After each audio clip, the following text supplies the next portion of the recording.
Astaghfirullah. Assalamualaikum warahmatullahi wabarakatuh.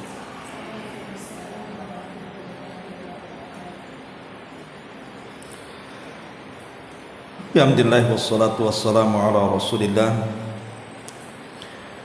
wa ala alihi wa sahbihi wa mawalah wa la hawla wa la quwwata illa billahi wa ba'd. Alhamdulillah, di pagi menjelang siang ini kita bisa meneruskan kajian kita membahas kitab Umdatul Ahkam, kumpulan hadis-hadis Nabi SAW yang khusus diriwayatkan Bukhari Muslim,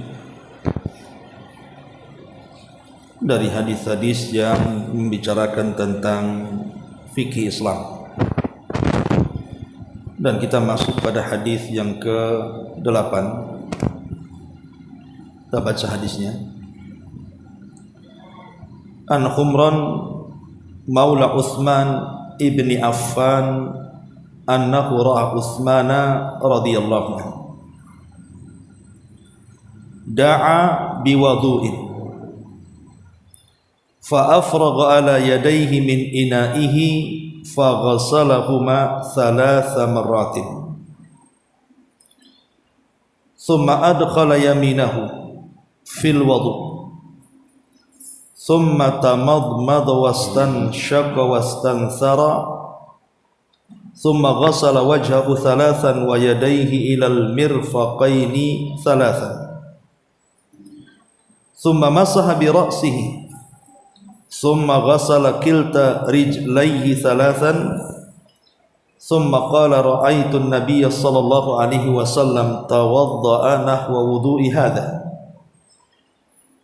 وقال من توضأ نحو وضوء هذا ثم صلى ركعتين لا يحدث فيهما نفسه غفر الله ما تقدم من ذنبه. Dari Humran, mantan budaknya Utsman ibn Affan radhiyallahu anhu, dia melihat Utsman meminta air wudhu, lantas menuangkan air tersebut dari wadahnya pada kedua telapak tangannya,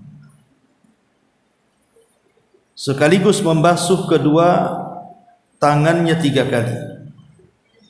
Beliau lantas mencelupkan tangan kanannya ke dalam air tersebut, kemudian berkumur-kumur memasukkan air ke dalam hidung dan mengeluarkannya. Lalu beliau membasuh wajahnya 3 kali, kemudian membasuh kedua tangannya sampai kepada kedua sikutnya 3 kali, lantas mengusap kepalanya. Setelah itu beliau membasuh kedua kakinya 3 kali, kemudian mengatakan, aku melihat Nabi SAW berwudu seperti wuduku ini. Lantas beliau bersabda, barang siapa yang berwudu seperti wuduku ini, kemudian mengerjakan salat 2 rakaat dan mengerjakannya dengan penuh kekhusyuan, maka Allah akan mengampuni dosa-dosanya yang telah berlalu.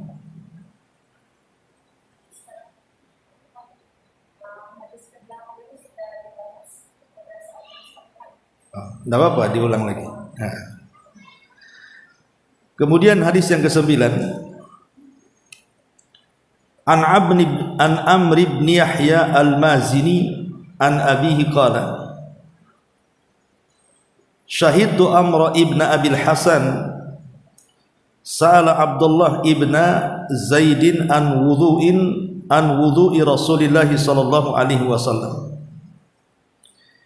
fada'a bitaurin min ma'in fatawadda'a lahum wudu'a Rasulillah sallallahu alaihi wasallam fa'aqfa'a ala yadayhi min at-tawri faghassala yadayhi thalathan thumma adkhala yadayhi fi at-tawri famadmadha wastansaq wastanthara thalathan bi thalathi ghurafin thumma adkhala yadahu fit tawri faghasala wajhahu thalathan thumma adkhala yadahu faghasalahuma marrataini ila al-mirfaqaini thumma adkhala yadahu famasaha bihima ra'sahu faaqbala bihima wa adbar marratan wahidatan thumma ghasala rijlaihi wa fi riwayatin bada'a bi muqaddami ra'sihi hatta dhahaba bihima ila qafa thumma raddahuma hatta raja ila al-makani alladhi bada'a minhu.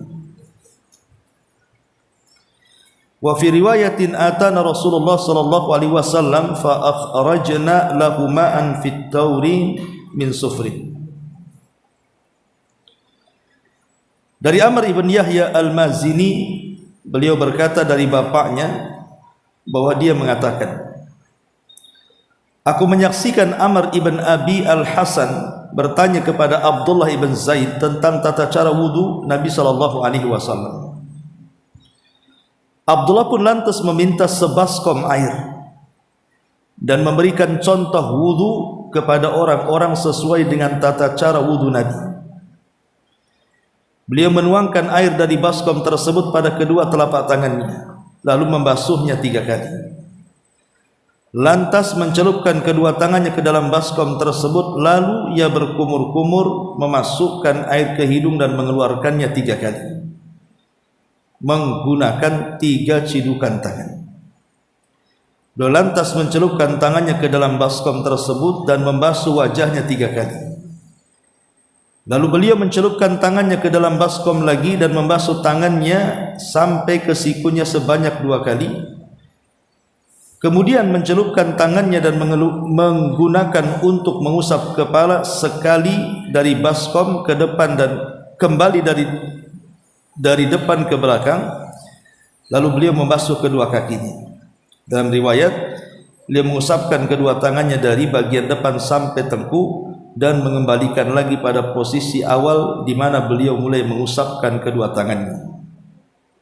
Dalam riwayat, Rasul mendatangi kami lantas menyediakan air dalam baskom dari kuningan untuk beliau. Taib, masyarul muslimat yang dimuliakan Allah Azza wa Jalla, hadis ini atau 2 hadis ini adalah 2 hadis yang paling lengkap yang berbicara tentang tata cara wudu Nabi. Inilah 2 hadis yang paling lengkap dari seluruh hadis Nabi sallallahu alaihi wasallam yang bicara tentang tata cara wudu Nabi sallallahu alaihi wasallam.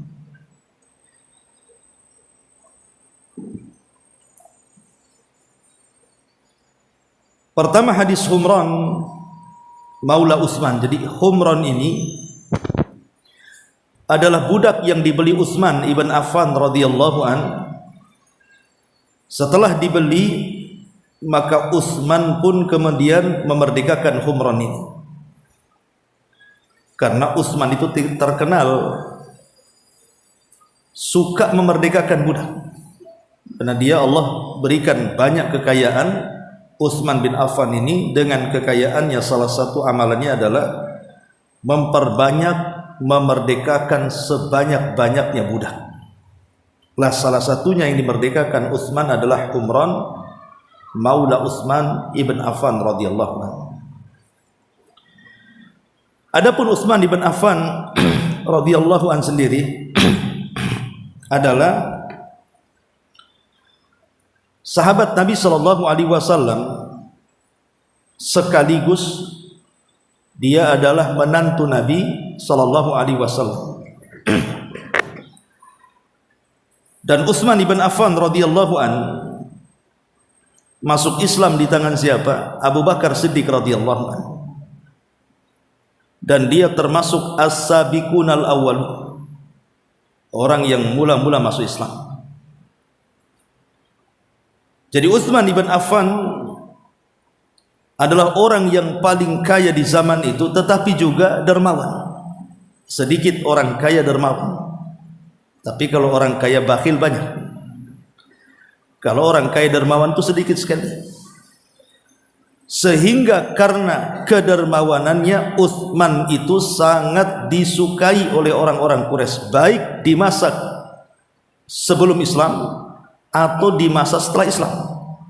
Jadi orang-orang Quraisy itu sangat senang dengan Utsman ibn Affan radhiyallahu anhu karena akhlaknya. Makanya dalam perjanjian Hudaybiyah, kenapa kemudian Nabi SAW setuju melakukan perjanjian bersama orang-orang musyrik, padahal isi perjanjian itu 100% merugikan. Lah perjanjian itu salah satunya dibuat karena isu pembunuhan Utsman. Jadi Utsman itu kan diutus untuk melobi agar rombongan Nabi SAW yang pertama kali umrah itu bisa masuk ke Mekah, tetapi dihadang oleh orang-orang Quraisy. Makanya Nabi SAW ketika hendak memilih Umar menyarankan jangan, karena kabilahku Bani Adi itu tidak disukai gitu. Kalau engkau mau ngirim delegasi, kirimlah Utsman, kata Umar, karena dia orang yang dicintai orang-orang Quraisy. Ya tentu dicintai seseorang itu karena akhlaknya. Setelah Utsman kemudian dikirim, rupanya tersebar isu pembunuhan. Sebenarnya Utsman tidak dibunuh, cuman tersebar isu pembunuhan. Makanya Nabi SAW kemudian mengajak baiat para sahabatnya untuk menebus darah Utsman di bawah pohon. Kemudian kisah berakhir dengan perjanjian Hudaybiyah itu. Intinya bahwa Utsman itu dikenal dengan akhlaknya. Bahkan manusia yang paling memiliki sifat malu adalah Utsman ibn Affan radhiyallahu anhu. Makanya Nabi SAW itu menyukai Utsman, sampai sukanya Nabi dengan Utsman, akhirnya Nabi menikahkan 2 putrinya dengan Utsman. Bukan 1 putri loh, 2 putri lagi. Pertama Ruqayyah bintu Khadijah, kemudian bintu Rasulullah SAW. Setelah Ruqayyah meninggal pasca selesai perang Badar, maka Rasul kemudian menjodohkan Utsman dengan adiknya Ruqayyah Ummu Kulsum. Dari sinilah maka Utsman digelari sebagai Dzunuraini, pemilik 2 cahaya.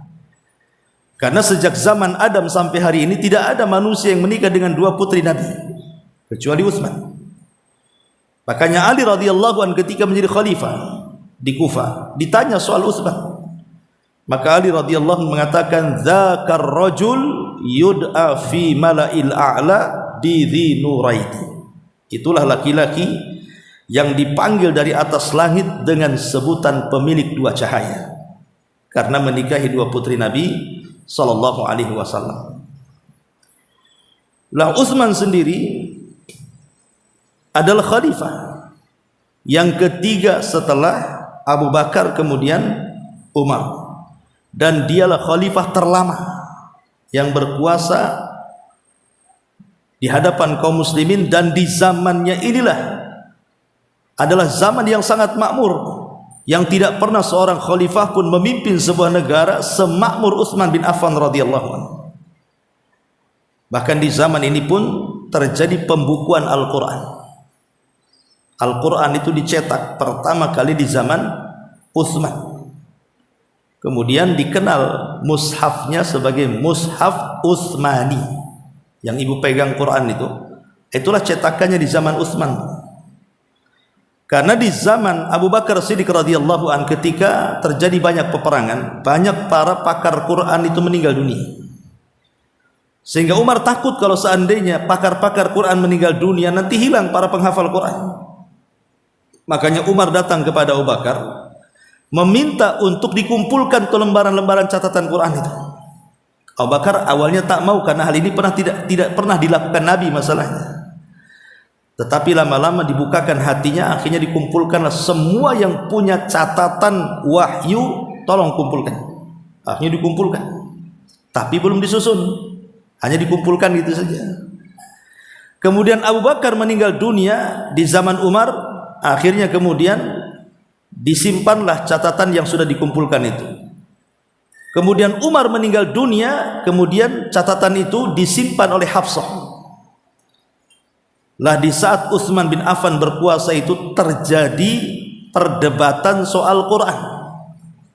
Ketika terjadi peperangan, sebagian para sahabat berdebat soal lafaz-lafaz dalam Quran, seperti namanya innallaha azizun hakim, innallaha huwal azizul hakim. Apakah ada huwanya atau tidak? Jadi ada yang membaca innallaha huwal azizul hakim, ada yang mengatakan innallaha azizul hakim. Berdebatlah soal huwa dan soal bacaan-bacaan yang lainnya, hampir mau perang gara-gara itu. Akhirnya kemudian sampailah berita ini kepada Utsman ibn Affan. Dari sinilah kemudian Utsman ibn Affan menyeleksi setiap bacaan yang disepakati dengan bacaan yang tidak disepakati, bacaan yang terakhir dibaca Nabi dan bacaan yang dibaca Nabi di awal-awal. Maka bacaan-bacaan yang sifatnya syadz, yang tidak disepakati dikumpulkan, dan yang sepakati dikumpulkan. Akhirnya yang disepakati inilah yang dibukukan, dan yang tidak disepakati dibakar, supaya jangan sampai tercecer akhirnya menjadi khilaf setelahnya. Yang disepakati kemudian disusun sedemikian rupa, jadilah sebuah mushaf. Kemudian dicetak beberapa mushaf, kemudian diletakkan di Syam satu, di Kufah satu, di Yaman satu, di Madinah satu, di Mekah satu, kan gitu. Yang kemudian mushafnya dikenal mushaf Utsmani sampai hari ini. Itulah mushaf Utsmani, mushafnya imam. Artinya bahwa Utsman ini banyak jasanya dalam Islam tuh. Tapi sayang kemudian dia dibunuh sesuai dengan sabda Nabi SAW. Dia dibunuh dengan cara sadis oleh orang-orang Khawarij Sabaiyah. Dan dia sedang membaca Quran, dia sedang berpuasa lagi, dan dia bersabar dan mengharap pahala Allah atas kematiannya. Radhiyallahu an wa radu'an. Itulah Utsman ibn Affan, biografi singkat dari beliau. Lalu Humran ini pernah melihat Utsman meminta kepadanya wadu. Dalam bahasa Arab itu ada wudu, ada wadu. Ya, kalau wudu itu perbuatannya, kalau wadu itu bendanya, airnya. Jadi bahasa Arab itu beda ya, beda sedikit harokatnya, beda makna tuh. Kalau wudu perbuatannya, kalau wadu ya airnya, gitu ya. Seperti mamanya sahur dengan suhur. Kalau suhur ya perbuatannya, kalau sahur yaitu makanannya yang kita makan itu. Sama dengan wadu dan wudu. Kalau wadu perbuatannya, kalau wudu airnya.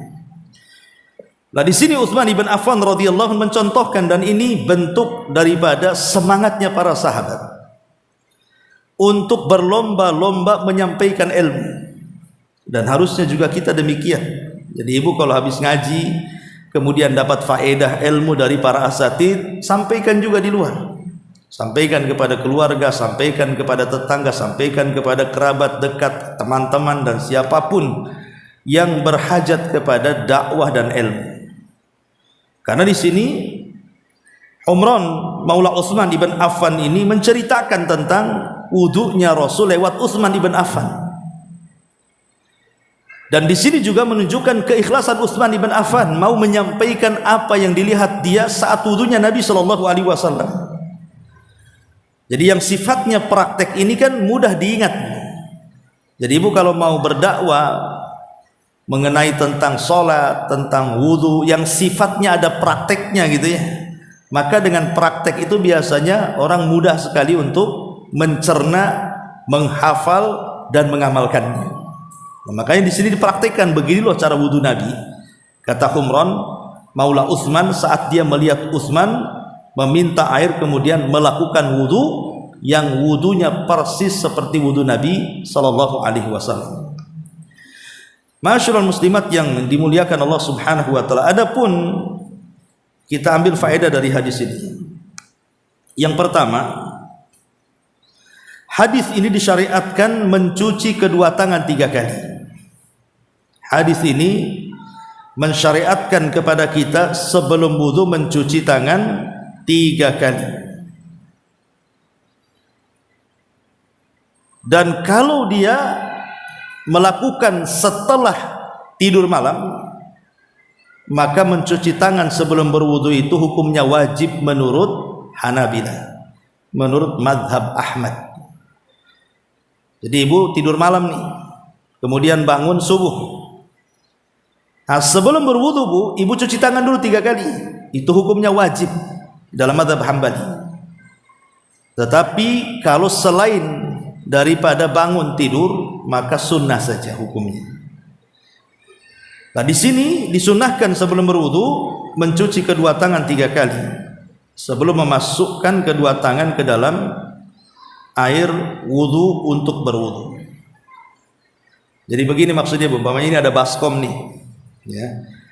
Jadi ibu jangan langsung memasukkan air wudu, tetapi ambil sedikit di luar baskom baru dicuci. Ambil lagi di luar baskom baru dicuci sampai 3 kali. Lah begini kalau dilakukan setelah tidur maka hukumnya wajib. Kenapa hukumnya wajib? Karena yang namanya orang tidur itu bukan tidak sadar tangan kita ada di mana. Boleh jadi garuk sana garuk sini kan, nginap sana nginap sini, sebagaimana Rasul mengatakan fa innahu la yadri aina batat yaduhu. Karena orang tidak tahu di mana tangannya menginap saat tidur itu. Bisa saja dia menggerayangi tempat-tempat najis kan. Makanya sebelum kemudian melakukan wudu dan memasukkan langsung tangan ke air itu, hendaklah tangan itu dicuci dulu supaya steril kan gitu ya. Jadi sebelum ada corona kemarin, Islam itu sudah mengajarkan mencuci tangan 14 abad yang silam. Jadi Islam itu agama yang mengajarkan kebersihan. Ini yang pertama. Kemudian yang kedua, at-tayammun fi tanawuli ma'il wudhu li ghaslil a'dha. Perhatikan yang kanan. Perhatikan yang kanan sebelum yang kiri. Jadi ketika mencuci anggota badan wudhu itu, semua dimulai dari sebelah kanan. Semua dimulai dari sebelah kanan, karena itu adalah tata cara wudhu Nabi SAW, dan perkara kanan itu lebih disukai Nabi. Kemudian yang nomor 3, disyariatkan tamadmad wal istinsak wal istinthar, berkumur-kumur memasukkan air ke mulut. Kemudian al-istinsak memasukkan air ke hidung. Kemudian al-istinthar mengeluarkan air dari hidung. Jadi ada 3 perkara di sini. Berkumur-kumur, memasukkan air ke hidung dengan nafas, dan mengeluarkannya dengan nafas. Dan caranya gimana? Caranya sekali ciduk, maka 2 air terpisah antara masuk mulut dan masuk hidung. Namanya ini ambil air gitu ya, ambil air ini, kemudian masuk mulut dulu. Nah separohnya itu masuk hidung dengan cara dihirup, ya minimal agak dalam, ya kan. Kenapa demikian? Karena ketika orang itu berwudu, mulai dari memasukkan air ke hidung, memasukkan air ke mulut, membasuh wajah, mencuci tangan, mencuci kaki, mengusap rambut, itu dalam rangka mengeluarkan dosa-dosa yang ada di tempat-tempat anggota wudu itu. Kan ada hadis yang mengatakan, barang siapa yang berkumur-kumur kemudian mengeluarkan airnya, maka dosanya akan keluar dari air kumurannya itu. Barang siapa yang memasukkan air ke hidung kemudian dikeluarkannya, maka dosa itu akan keluar dari air yang dikeluarkan dari hidung itu. Barang siapa yang kemudian membasuh wajahnya, maka dosa-dosanya akan keluar dari tetesan-tetesan air di wajahnya itu. Barang siapa yang membasuh kepala, maka akan keluar dari ujung-ujung rambutnya. Tetesan-tetesan dari ujung-ujung rambutnya itu mengeluarkan dosa-dosa kepala. Barang siapa yang membasuh tangan, begitu juga sama, akan menggugurkan dosanya sampai kepada yang ada di kuku-kukunya. Dan barang siapa yang mencuci kaki juga demikian. Jadi kita lihat dari permulaan wudu, mencuci telapak tangan sampai mencuci kaki itu semua mengeluarkan dosa. Coba bayangkan, menunjukkan bahwa bagaimana keutamaan wudu ini besar sekali. maka jangan pernah meremehkan berwudu, termasuk memasukkan air ke dalam hidung. Karena saya pernah melihat ada orang berwudu itu tidak dimasukkan ke dalam hidung airnya, tapi malah digini-gini, Bu. Ya, cuma dipegang-pegang biar mancung hidungnya begitu kan, repot ya kan. Ya, bukan begitu dimasukkan airnya. Karena apa? Untuk mengeluarkan dosa. Selain mungkin dari segi kesehatan ya, sudah jelaslah tanya dokter. Tetapi kan kita bisa ditinjau dari segi syariat bahwa dengan cara seperti itu akan keluar dosanya. Lah sedemikian besarlah pahala wudu itu sampai Nabi SAW itu mencontohkan berwudu untuk setiap kali sholat. Ya, berwudu untuk setiap kali sholat. Jadi datang duhur wudu lagi, datang asar wudu lagi, datang maghrib wudu lagi, datang isya wudu lagi, datang subuh wudu lagi. Walaupun dia punya wudu, walaupun tidak batal. Pamannya habis duhur itu sudah wudu ya, wudu itu sudah wudu. Kemudian datang asar sebenarnya nggak batal, tetapi Nabi SAW wudu lagi dalam rangka tajdidul wudu, memperbaharui wudu. Kenapa coba diperbaharui? Karena tadi ya, setiap orang yang berwudu itu seluruh kesalahan dalam badannya itu keluar. Karena kan wudu mencakup semua anggota badan manusia dari kepala sampai kaki, itu masalahnya. Lah siapa di antara kita yang tidak melakukan dosa? Setiap hari kita melakukan dosa. Lah menggugurkannya itu dengan cara berwudu tuh. Ya, makanya kemudian di sini perhatikan juga tentang memasukkan air ke dalam hidung dan mengeluarkannya. Ya, ini juga di antara faedah yang ketiga. Kemudian faedah yang keempat, ghaslul wajhi thalathan, mencuci wajah 3 kali. Kemarin sudah dijelaskan mulai dari tumbuhnya rambut. Di sini tumbuh rambutnya, ini tumbuh rambut namanya ini. Nah, dari sini. Bagaimana kalau dia botak? Ya jangan lihat orang botak. Orang botak lihat kepada orang yang punya rambut. Jangan orang yang punya rambut melihat kepada orang botak, bingung kan? Jadi lihatlah orang yang punya rambut, kira-kira tempat tumbuhnya rambut di kepala itu sebelah mana umumnya. Nah, mulai dari sini kan, umumnya di sini, ya. Kemudian sampai kepada dakan di sini. Sampai kepada dakan, tempat tumbuhnya janggut kalau laki-laki, ya. Ini apa namanya? Memanjang sifatnya ya, tapi kalau melebar gitu ya, maka disebutkan mulai daripada apa namanya, udhun ilal udhun, kuping ke kuping gitu ya. Jadi itulah wajah. Jadi wajah itu kita usap dari sini sampai ke daun telinga sini, terus pokoknya yang nampak kalau ibu ngaca itulah wajah. Belakang kan bukan wajah karena gak nampak, jadi tidak perlu sampai belakang. Kemudian juga yang nomor 5, disyariatkan mencuci kedua tangan sampai sikut, mirfaq tuh di sini, sampai sini ya. Jangan sampai di sini saja, sampai ujung bukan, sampai sini juga. Ini ya. Sampai bawah tak di situ. Kemudian juga masu jami'i ra'si marratan wahidatan, membasuh seluruh kepala 1 kali saja. Semua riwayat yang menjelaskan tentang wudunya Nabi SAW, baik secara perbuatan ataupun ucapan Nabi SAW, hanya 1 kali mengusap kepala. Coba cek semua hadis, ya, cuma 1 kali saja, karena memang itu mimbabi takhfif.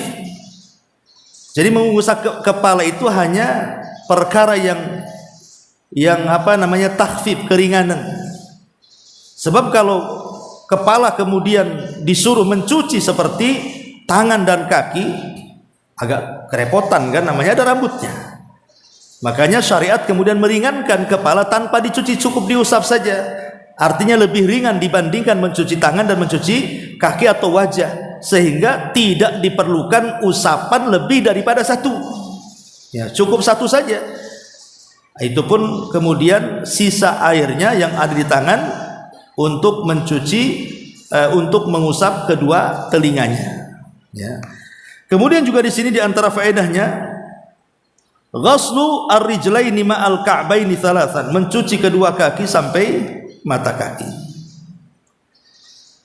Kemudian yang nomor 8, wujubu tartib, wajibnya tartib. Wudu itu tartib betul-betul, jangan dari kaki dulu, atau dari wajah dulu, atau dari tangan dulu, tidak harus tartib. Sebagaimana yang dicontohkan oleh Utsman bin Affan radhiyallahu an dan juga hadis yang ke-9-nya. Kemudian juga yang nomor 9, bahwa yang disifati Utsman bin Affan tentang wudunya, beliau yang mencontoh Nabi, dan juga hadis yang ke-9, ini adalah sifat wudu Nabi SAW yang sangat sempurna. Kalau ingin ibu melihat bagaimana cara wudu Nabi, baca 2 hadis ini. Inilah cara wudu Nabi. Ya. Kemudian juga yang nomor 11, nomor 10, masyru'iyatus salati ba'dal wudu. Yang nomor 10, disyariatkan salat setelah wudu yang disebut dengan salat sunnah wudu. Sebagian para ulama mensyaratkan bahwa salat sunnah wudu itu sebelum air wudu yang di badan kita masih basah. Jadi ibu wudu kan masih ada bekas-bekas airnya itu ya, umpamanya di tangan masih ada, di kaki, itulah disunahkan sholat sunnah. Tapi kalau sudah kering, sebagian mengatakan tidak ada sunnah wudu. Artinya umpamanya wudunya pagi, kemudian malam pula ibu sholat sunnah wudunya, ya tidak ketemu lah gitu. Jadi selama masih ada basahan air wudu itu disunahkan sholat wudu. Dan pahalanya yang nomor 11, bahwa siapa yang antara wudu dengan sholat, dia berusaha memperhatikan, jadi tidak ada was-was apapun, dan betul-betul memperhatikan kehusyuannya setelah wudu langsung sholat itu, maka disitulah sebab di mana Allah akan ampuni dosa-dosa kita.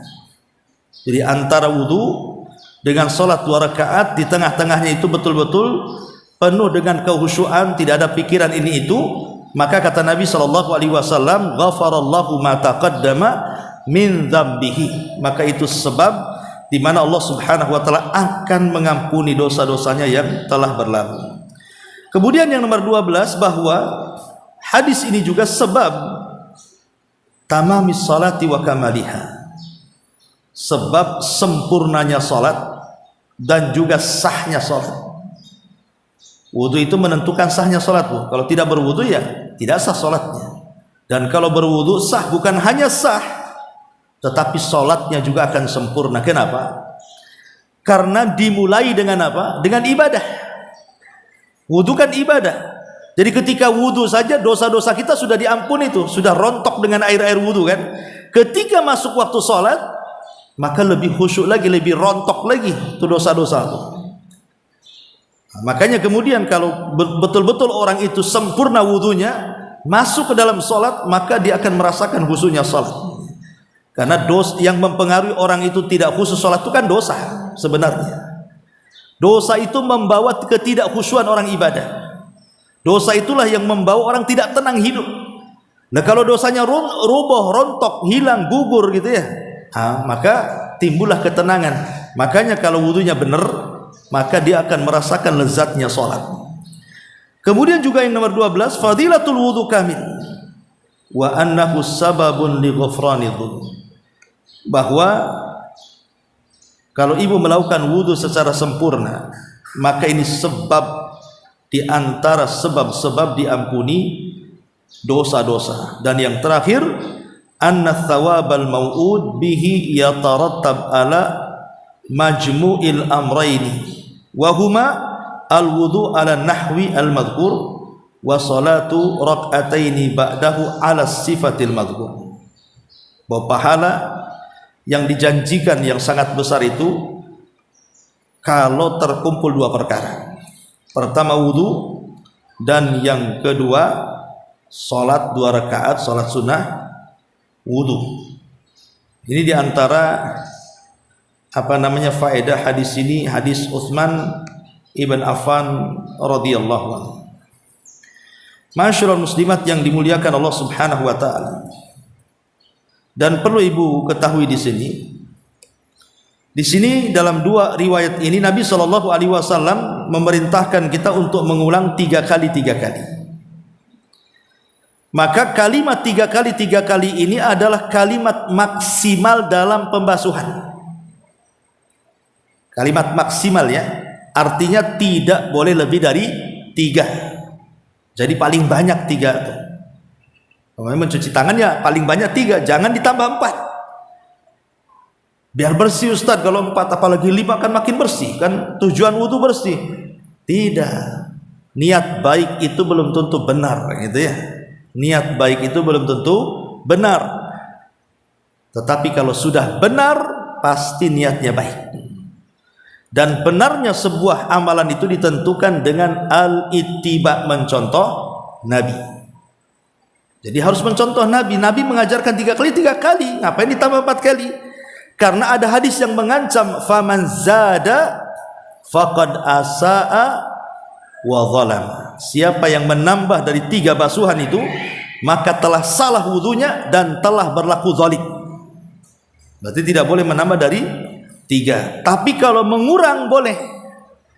Pamannya wudu cuma 1 kali basuhan atau 2 kali basuhan dan paling banyak 3 kali basuhan. Makanya Imam Bukhari menyebutkan dalam Sahih Bukhari itu bab marratan, bab marrataini, bab salasa marrat, bab wudu dengan sekali basuhan, bab wudu dengan 2 kali basuhan, bab wudu dengan 3 kali basuhan. Jadi 3-3-nya dibolehkan, tapi jangan ditambah. Ya. Dan harus dibasuh juga gitu ya. Artinya dibasuh minimalnya 1 kali, itu yang wajib. Adapun yang 2 dan yang 3 itu hukumnya sunnah Nabi SAW. Taib, untuk mengingatkan memori kita pada kajian minggu yang lalu ketika kita berbicara dengan wudu. Wudu itu kan ada sunnah-sunnahnya, ada rukun-rukunnya, Bu. Ya. Bahasa rukun dalam wudu itu sama dengan wajib. Kalau istilah inilah wajib wudu, ya maksudnya rukun wudu gitu. Lain dengan sholat, ada rukunnya sendiri, ada wajib sendiri, ada sunnah sendiri. Tapi kalau masalah wudu, ya kalau disebut wajib ya rukun, kalau disebut rukun ya wajib gitu ya. Apa saja di antara arkanul wudu itu? Jadi rukun wudu itu jumlahnya berapa? 6. Ya, rukun wudu itu jumlahnya 6. Kalau sampai kemudian kita meninggalkan 1 di antara 6 rukun ini, maka tidak sah wudunya. Dan ingat, rukun tidak bisa digantikan, tidak bisa kemudian dianggap sah kalau karena lupa atau karena unsur ketidaksengajaan. Jadi tidak bisa dijadikan alasan meninggalkan rukun itu karena 2 perkara ini. Oh, kenapa kamu tidak mencuci wajah? Lupa Ustadz, batal. Walaupun lupa, wudu lagi. Yang satunya mengatakan tak mencuci kaki. Kenapa tak mencuci kaki? Oh ya, saya tidak tahu. Batal walaupun tidak tahu. Jadi rukun itu tidak ada alasan apakah ibu punya ilmu atau tidak punya ilmu, lupa ataukah ingat, sengaja atau tidak disengaja, rukun itu tidak boleh ditinggalkan. Kalau ditinggalkan karena lupa, karena tidak ingat, karena jahil, tetap batal wudunya. Jadi harus datangkan. Berapa rukun wudu? Ada 6. Rukun wudu ada 6. Apa saja? 1. Rukun wudu itu yang pertama adalah ghaslu jami'il wajhi, mencuci semua wajah. Ini yang pertama. Dan di dalam wajah itu ada mulut dan hidung, berarti juga memasukkan air ke mulut dan memasukkan air ke hidung. Itu bagian daripada mencuci wajah. Yang kedua, ghaslul yadaini ilal mirfaqaini, mencuci kedua tangan sampai sikut. Ini rukun. Kemudian yang ketiga, mashur ra'si, mengusap kepala. Ini rukun, tidak bisa ditinggalkan. Kemudian yang keempat, ghaslu rijlaini ilal ka'baini, mencuci kedua kaki sampai ke 2 mata kaki. Ini juga rukun, tidak bisa ditinggalkan dalam wudu. Kemudian yang nomor 5, tartib. Tartib itu ya sesuai dengan urutan yang diajarkan Nabi, dari tangan dulu, wajah dulu, mulut dan hidung, kemudian wajah, kemudian tangan, kemudian rambut, kemudian kaki. Itu namanya tartib tuh. Tidak boleh wudu dimulai dari kaki. Ya. Kemudian yang nomor 6, al-mu'alat, Mualat itu jangan sampai terputus terlampau jauh. Umpamanya kita wudu baru sampai mencuci tangan, habis pula air, terus melanjutkan ke bengkong sana, jauh kali dari Puskopkar ke bengkong. Nah itu kalau sampai bengkong ya dimulai lagi dari awal lah kan gitu ya. Jadi jangan terlampau jauh jedanya, itu namanya mualah ya. Jangan terlampau jauh jeda ketika membasuh satu anggota badan wudu ke anggota badan berikutnya, artinya sifatnya terus menerus ya, habis wajah kemudian tangan, langsung habis tangan, kemudian kepala, langsung habis kepala, kemudian kaki, tidak ada jeda. Nah itu namanya mualah ya, itu bagian daripada rukun ya. Adapun di sana ada sunnah-sunnah wudu. Kalau yang 6 ini rukun ya, tidak bisa ditinggalkan. Tapi kalau sunnah wudhu ini bisa ditinggalkan, gak ada masalah. Kalaupun ibu tidak melakukannya, sah wudhunya. Apa saja? Yang pertama, sunnah wudhu itu ya bersiwak. Bersiwak sebelum berwudhu. Kemudian mencuci kedua telapak tangan. Sebelum berwudhu kita cuci kedua telapak tangan kan. Dan tadi saya katakan kalau habis bangun tidur menurut mazhab Hambali sunnah ya. Wajib, tapi menurut mazhab yang lain sunnah. Ya. Tapi kalau tidak dari bangun tidur kita cuci tangan 3 kali, itu sunnah saja. Maka kalaupun langsung ibu umpamanya ngambil air, memasukkan air ke mulut, sah-sah saja wudunya. Umpamanya ibu tidak pakai mukodimah cuci tangan, enggak, langsung aja ambil air langsung ke mulut gitu ya, mencuci wajah, sah-sah. Karena yang penting kan rukunnya itu. Ya, kalau mencuci tangan kan sunnah, ditinggalkan pun tidak ada masalah, dikerjakan dapat pahala. Kemudian bagi laki-laki menyela-nyela janggut begini ya, menyela-nyela janggut, tidak di sela-sela pun sah-sah saja. Karena yang penting wajah sudah diusap sampai dakon. Di sini kan ada yang punya janggut lebat gitu. Jadi menyela-nyela janggut itu sunnah. Kalaupun tidak dikerjakan sah wudunya. Ya. Termasuk juga tayamun, memulai dari yang kanan. Seandainya ibu buat kanan kiri kanan kiri kanan kiri sah nggak apa-apa. Karena memulai dengan kanan itu sunnah. Atau ibu dari kiri dulu ke kanan. Ya, sah-sah saja, tetapi kan menyelisih sunnah karena Rasul itu suka dari yang kanan ya.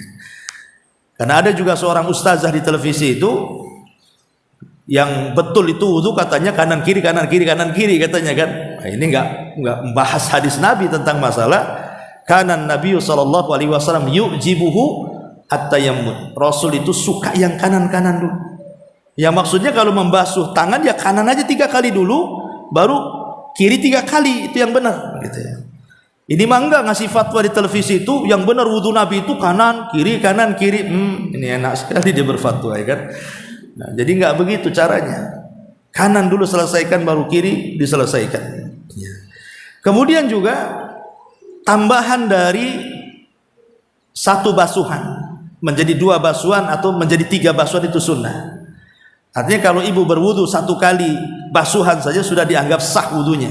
Tidak mesti harus 2 atau 3 kali basuhan, itu sunnah Nabi sallallahu alaihi wasallam. Termasuk juga sunnah doa setelah wudu, asyhadu an la ilaha illallah wahdahu la syarikalah wa asyhadu anna Muhammadan abduhu wa rasuluh. Allahumma ij'alni minat tawwabin waj'alni minal mutatahhirin. Allahumma bihamdika asyhadu an la ilaha illa anta astaghfiruka wa atubu ilai. Dan banyak doa-doa yang diajarkan setelah wudu itu semua adalah sunnah. Artinya sunnah-sunnah ini kalau dikerjakan dapat pahala dan menyempurnakan wudu.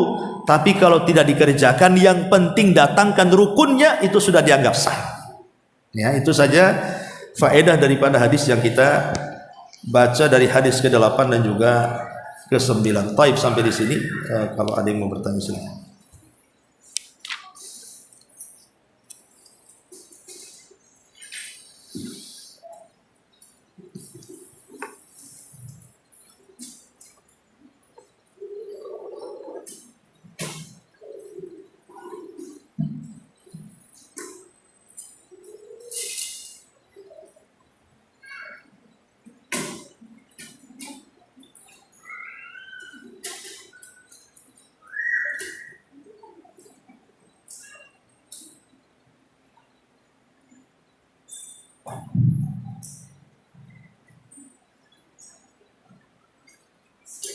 Assalamualaikum Iya, waalaikumsalam. Kemudian Ustaz tentang sholat dengan tasbih, apa ada hadisnya akan dijelaskan.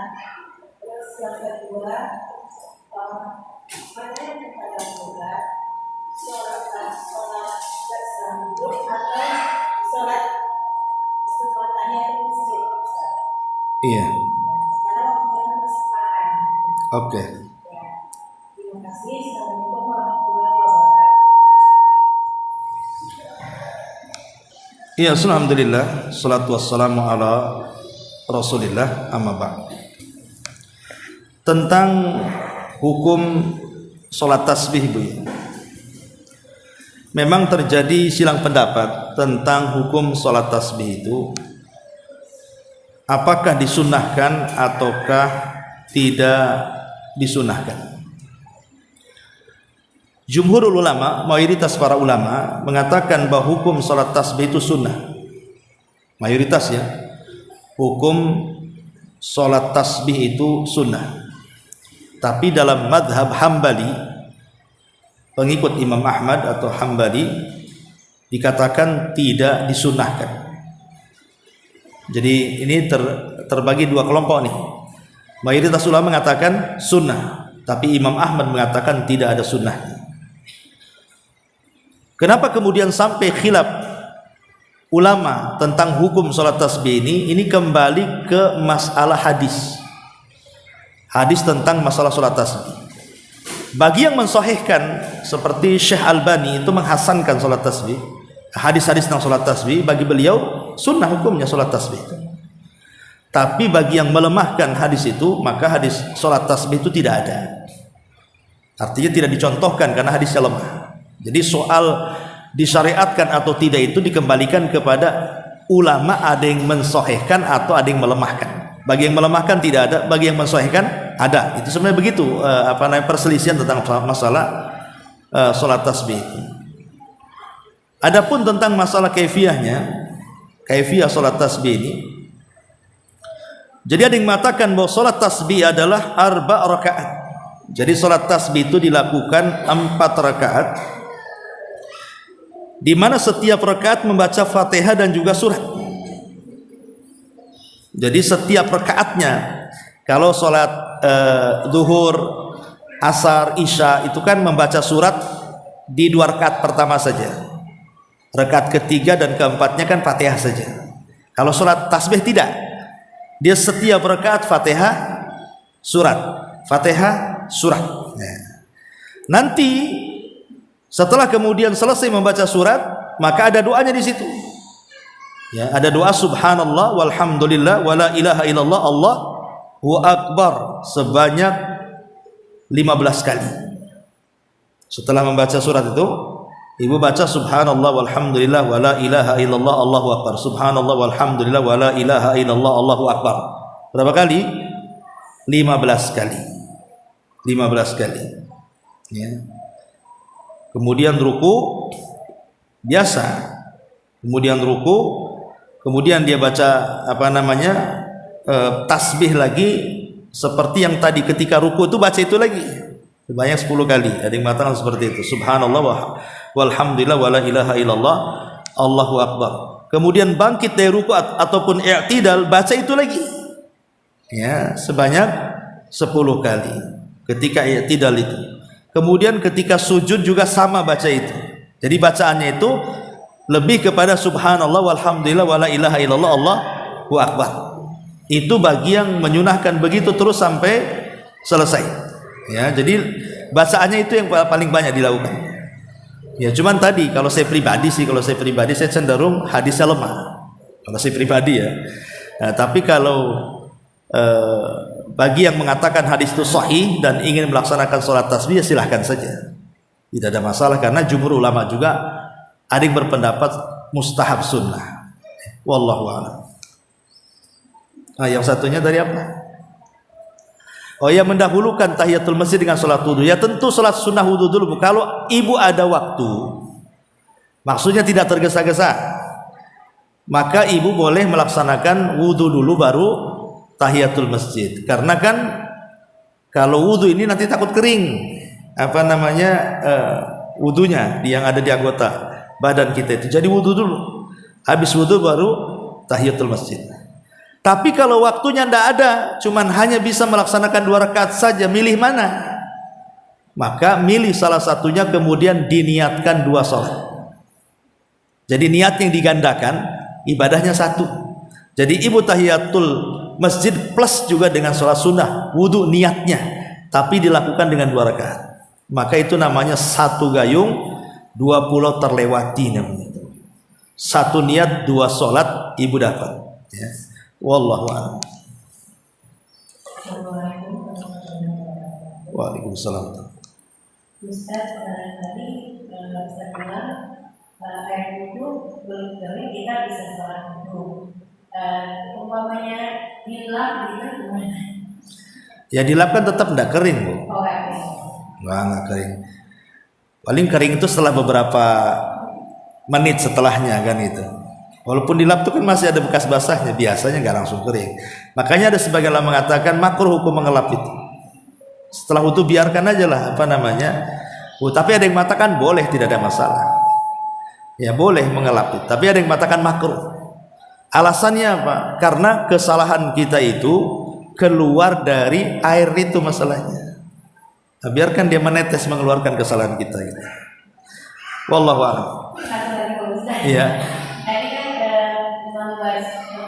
mengusap rambut ya, kepala, itu langsung ke telinga. Telinganya 3 kali atau 1 kali juga? 1 kali. 1 kali aja. Karena ada hadis mengatakan al-udhunani minar ra'si. 2 telinga itu bagian daripada kepala. Berarti ketika kedua telinga bagian daripada kepala, ketika kepala disyariatkan 1 kali, berarti ya 1 kali juga bagiannya kan? Karena bagian dari kepala dia. 1 kali saja. Bersamaan dengan mengusap rambut. Jadi kayak gini.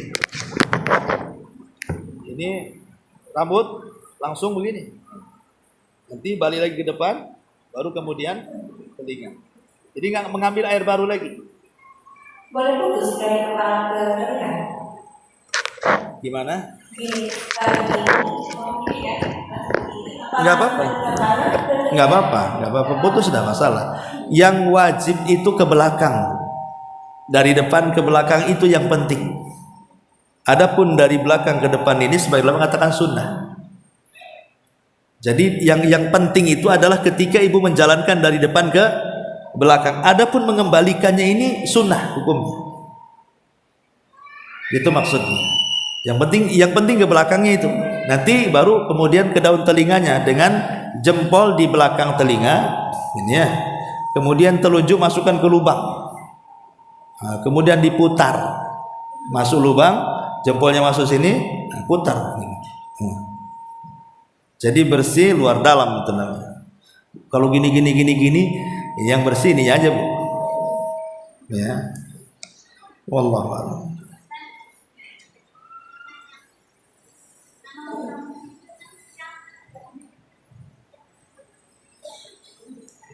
Bismillah. Ustaz, Ya. kita bangun tidur kan depan si tangan Ustaz.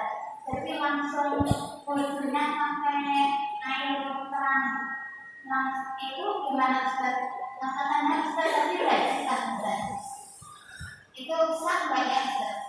Ya sah saja, karena kan mencuci tangan dalam wudu hukumnya sunnah. Cuman kan kalau langsung dimasukkan ke mulut, masukkan penyakit namanya. Namanya orang tidur tidak tahu di mana, tapi mencuci tangannya sebelum wudu itu sunnah hukumnya. Dia bukan rukun, ya sah wudunya.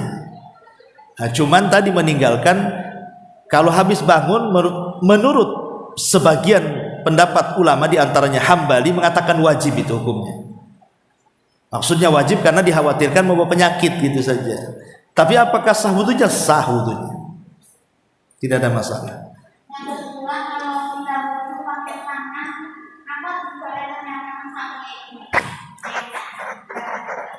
Iya, wudhu menggunakan tangan kanan. Tangan kiri itu hanya untuk menopang saja. Pamannya ngambil air wudhu, ditopang air tangan kirinya. Tangan kanan yang penting bermain. Tangan kiri hanya untuk nopang saja. Dia begini. Nah, tetap tangan kanan walaupun memasukkan air ke mulut pun tangan kanan, tangan kiri itu yang dorong-dorong aja dia. Ibu gimana kalau gilirannya baca? Kan baca. Untuk baca kan harus Iya, tapi yang mengusap-usapkan tangan pamannya nih Bu, kita masukkan ke wajah gini. Yang gini ya, tangan kanannya bukan tangan kirinya. enggak dua-duanya ya, mainnya main satu ya. Ibu mau main dua gitu ya?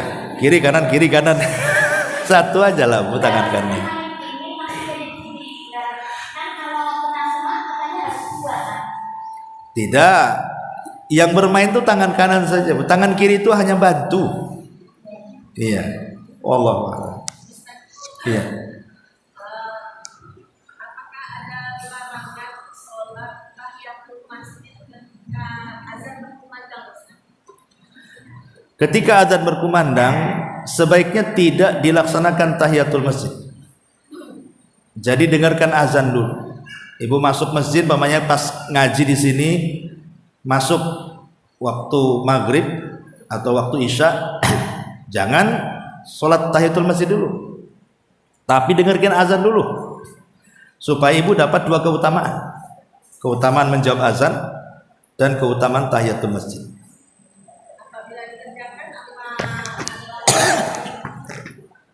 Bagi yang mengatakan menjawab azan itu wajib, berdosa dia. Ya, kalau sudah mulai dia azan, kecuali dia belum azan, ibu sholat kemudian azan, kan beda. Ini kan orang sedang azan, ibu masuk, ya jawab dulu lah. Bagi yang mengatakan menjawab muazin itu wajib, tapi bagi yang mengatakan menjawab muazin itu sunnah, ya tidak masalah kan ya. Cuman dia luput pahala gitu aja. Tergantung kepada pendapat yang mana gitu. Wallahu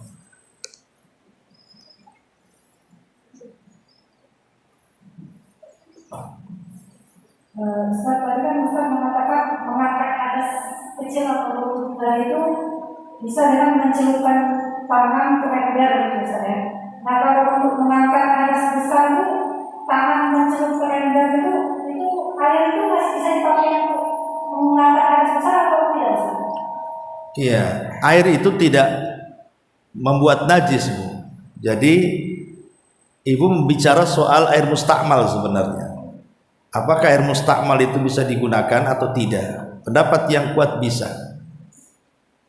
Karena air itu tidak mungkin najis dengan sendirinya. Kecuali kalau berubah warna, rasa dan baunya dengan perubahan dari benda najis, baru tidak bisa digunakan. Tapi kalau seandainya, karena Nabi dengan Aisyah pernah mandi satu jolang. Aisyah junub, Nabi junub, dua-duanya junub. Berarti kan bekas mandinya Aisyah kena juga bekas mandi Nabi kan? Bekas Nabi dipakai juga Aisyah, adalah namanya satu bak gitu kan. Kecuali lain beda bak. Berarti air bekas wudhu orang masih bisa digunakan kita untuk berwudhu, atau air bekas mandi orang bisa kita gunakan untuk mandi gitu. Selama air itu tidak najis. Pamanya air bekas mandi orang nggak ada masalah. Pamanya bekas mandi suami atau istri kepada suami, tidak ada masalah, kecuali kalau suami berak di situ berubah warnanya kan, atau kencing di situ berubah warna. Ini ada buktinya nih. Maka masuk dalam kaidah air itu selama tidak berubah rasa, warna, bau, maka jangan dihukumi air najis, walaupun kecipratan najis. Kalau nggak ada yang merubahnya, berarti kan debit airnya lebih banyak dibandingkan najisnya, karena tidak merubah. Seperti di kolam renang, ibu kencing di situ di dalam kolam itu, nggak merubah apa-apa, karena airnya lebih banyak. Ya. Kecuali kalau kencingnya lebih banyak daripada airnya, ya tidak bisa. Itu udah jelas kan gitu ya, bisa merubah. Wallahu. Ustaz tadi kan sama dengan pemirsa yang salah ketika azan bisa. Nah, misalnya itu terjadi ketika subuhnya kesiangan, kan bangun subuh kesiangan, terus ketika salat witir itu udah azan, lebih baik kalau salat witir atau gimana Ustaz? Witir itu bisa diqadha Bu, bisa dilakukan setelah subuh bagi yang tidak pernah meninggalkan. Tapi kalau kadang witir, kadang enggak, kadang witir, ya namanya apa, ngapain diqadha? Waktu bangun aja nggak witir dia, apa gunanya diqadha? Itu bagi yang selalu mengerjakan. Tapi kalau bagi yang kadang-kadang mengerjakan, ya tidak ada hukum qadha bagi dia. Ya. Bisa diqadha kalau witir setelah subuh. Wallahu a'lam. Baik, sampai di sini. Mudah-mudahan ada manfaatnya. Kita tutup. Subhanaka wa bihamdika asyhadu an la ilaha illa anta astaghfiruka wa atubu ilaik.